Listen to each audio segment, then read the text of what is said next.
In this episode of Film Stock Reviews, I'm reviewing the 1922 German expressionistic film, Nosferatu. Now, March 4th, 2022 marks the 100th anniversary this film was released. Now, it premiered in Germany and was shown in Germany first. And there's discrepancy on how long this movie is. It ranges between 60 minutes to close to 95 minutes long. Now, the interesting thing about this movie is that it's directed by Fw Morrow and it stars Max Schreck as Count Orlok. Now, it is based on the Bram Stoker novel Dracula, and an interesting fact is that certain rumors and details have come up over the 100 years that this movie has been released, and it states that Bram Stoker's heirs, or the estate, actually sued because of this adaptation of the film, and a court ruled that the film had to be destroyed. Well, several prints of the movie did survive, and now this film is considered and regarded as to be an influential masterpiece in filmmaking and cinema history. Now, if you've never seen this film, and this film is really very well shown in filmmaking schools for that matter, this is the testament of what German expressionistic movies are. It's really different than what you usually see from a German expressionistic film.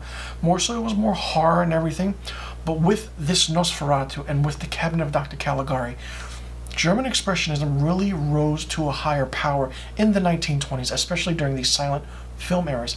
Now, I only seen this movie once, right before I started film school. I didn't know anything about it. It was just an interesting Dracula movie for me because, I love the story of Dracula, the Bram Stoker. It's just different, and everybody has different takes on how this movie is always done. And the interesting thing about the German expressionism, which is, the different aspects of how shadows are done, how blocking is done, the setting, the look and feel, and the few films that are regarded as German expressionistic are, like I said, the Cabinet of Dr. Caligari and Nosferatu being one of them, and From Morn to Midnight, and also the Golem, how he came into the world, and Genuine and Destiny, and the list goes on and on. But it's very interesting and intricate.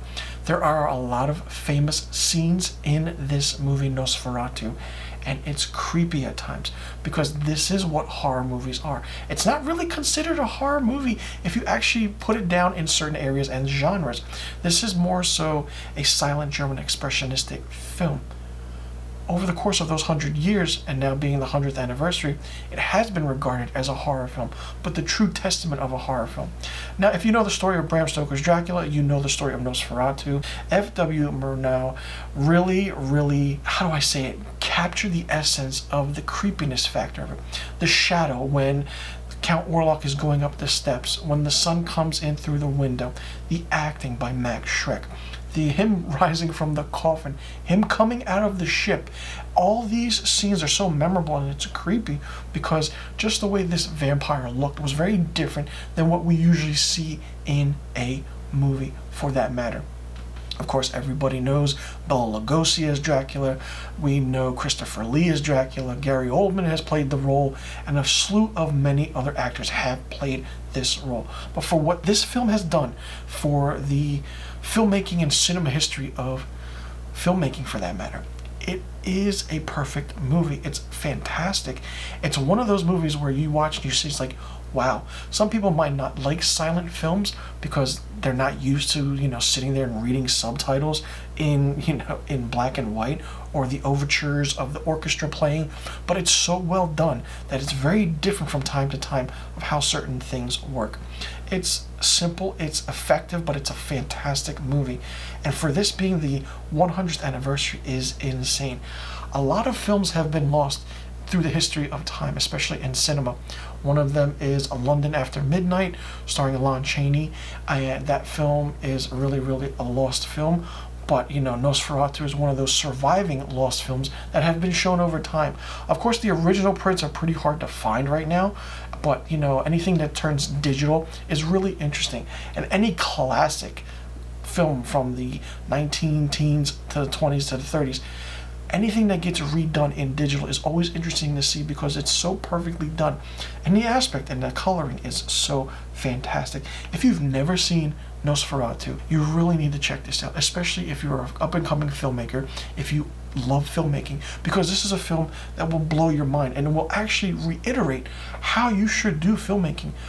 German Expressionism needs to be seen more often in modern filmmaking.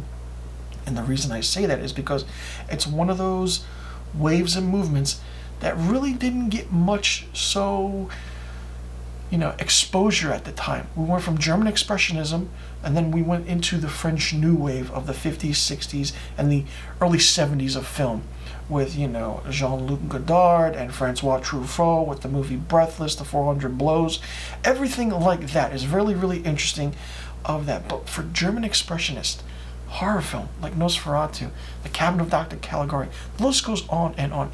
The Cabinet of Dr. Caligari and Nosferatu are my top 2 and maybe makes my top 3 of favorite films of all time. It's perfectly fantastic. It's pristine. You get the story right away, and it's really, really fun. If you know Bram Stoker's 1897 novel Dracula, then you know Nosferatu. Certain changes were made, but it's really, really so good, and I can't express how much this movie means to me as a filmmaker. It's perfect. It's pristine.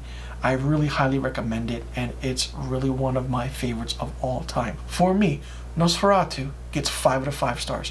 Let me know in the comment section below what you thought about Nosferatu if you have seen it. If you haven't seen it, will you be checking it out now that I reviewed it for its 100th anniversary? And do you like the German Expressionistic feeling of it? And do you think that it's a very different take on Bram Stoker's novel Dracula? What did you like about it? What didn't you like about it? And what would you change? And what other Dracula movies or actors do you think played a better role than Max Schreck in this film? Let me know in the comment section below about the questions I just asked, and I'll see you guys in the next review video, and a happy 100th anniversary to Nosferatu.